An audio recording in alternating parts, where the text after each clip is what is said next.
I was wondering what would be the title of this video, and I didn't know for it to be until Agito did that amazing speech called Cry With Me. Well, that's what I'm calling it anyways. It was just a speech of farewells, bittersweetness, painful memories, how something so pure can turn so twisted down the line.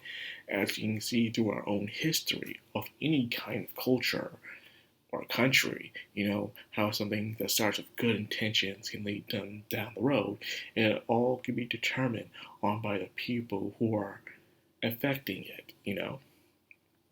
You can have some rules created years ago or some ideal, and it starts off nice and good, but as years goes on, people try to change it or for the better or for the worse, and as years goes on, you realize that it's not as good as it used to be anymore. People grown to hate it compared for what it used to be. It can be from an ideal, a person, a thing, whatever it may be. Things will change throughout history. That's just how it is, unfortunately. And a lot of people can relate to this. A lot of things can relate to this. But anyways, before I get ahead of myself, let's talk about the thing with Toru and Kyo, since that's the main thing that happened. We see Toru's perspective as she starts running off, and it was just hilarious how he's just running off every single time. And it's not like she wanted to run off; she just couldn't control herself. She couldn't help it. Her feet were just telling her to go, her body was telling her to go, even though her heart was saying, no, let's not do this. It's just a sense of anxiety. After what happened, she said all that could be said, and it felt like there was nothing left. She felt like it couldn't happen, even though her heart still wanted it to happen.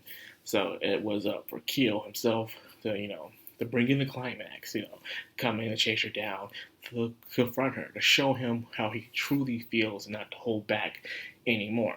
Despite, even if this curse may be, even if they hug or whatever challenges they may have to go through, he's willing to go through them as long as he is with her, and said vice versa. So he just started telling her that this is the second time they kiss. It's just that she was probably kind of unconscious the first time. So when they finally hugged, personally, he didn't transform.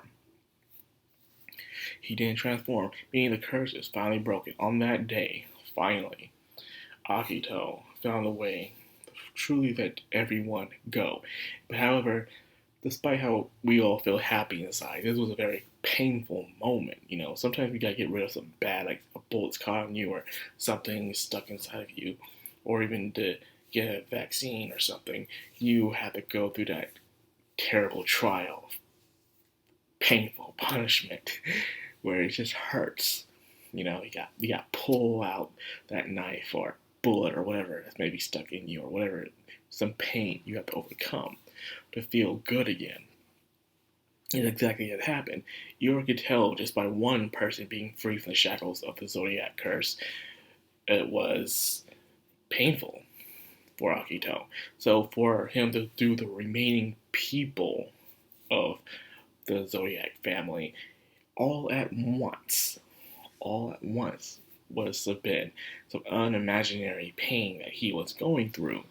Therefore, I could only feel for the person, even though they were making this amazing speech about there's nothing left to do, we don't know what we can do, we can't go on this journey together anymore into the great, terrifying unknown that is freedom. We all scream freedom and stuff like that, but in the day when you have freedom, it's a giant adventure of the unknown. You don't know what to do, you don't know where to go. It's a hard time seeking your purpose on what you want to do. But then you'll have something that's more like order, where you go through it, where you know what to do, you have some sort of direction and comfort, but sometimes you feel like you don't want to be latched down.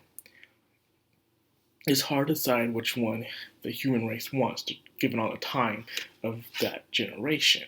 But I'm not here to talk about that. I'm here to talk about the Zodiac family and how each one cries, despite the reason why they cry, because this was never meant to be a curse.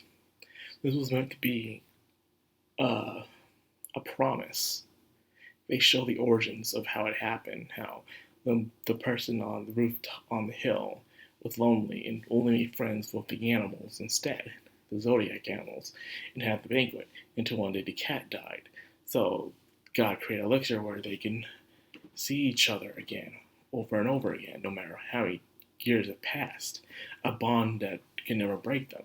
Turned out the cat didn't really want this, and therefore stuff happened. So that's what happened. Turned out the cat was the first one to see God, and but however, things happen, a misunderstanding. These bonds are great, but we have to let them go. This almost reminds me of the time where another thing I read about some years ago where a certain creature stole immortality from us so the rest can live on. So the world can move on, but they were cursed with something. I forgot what it was. It was a long time ago when I read it. Can't remember it fully. Well, anyways, they show that story how it all started with good intentions, but things just happen.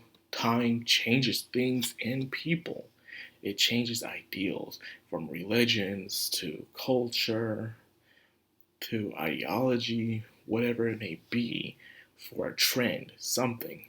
Even shows we watch, books we read, it changes through the people who touches it, who gets influenced by it.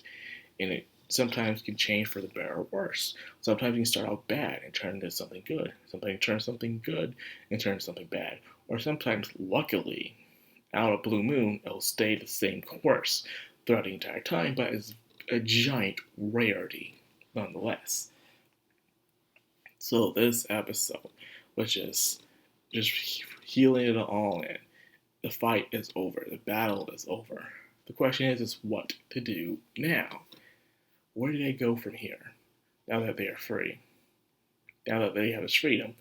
Into the unknown of what will happen to them. No longer guided or coerced by one direction, by one being, but now have the right of choice to themselves. It can be a terrifying thing if you're so used to someone telling you where and what to do. We'll see from here. The rest, it's more like, after confrontation, the conclusion, what happens now. We'll see from here in the last 2 remaining episodes of Fruits Baskets. I'm looking forward to. And it's wrapping up pretty nicely, man. I gotta say, this is one heck of adaptation. Man. So anyway, so I got your video. I hope you guys enjoyed it. I hope you guys enjoying Fruits Baskets. If you are, like, comment, subscribe, of course, hit that bell icon. This has been Madcrownxox on Anime, signing out.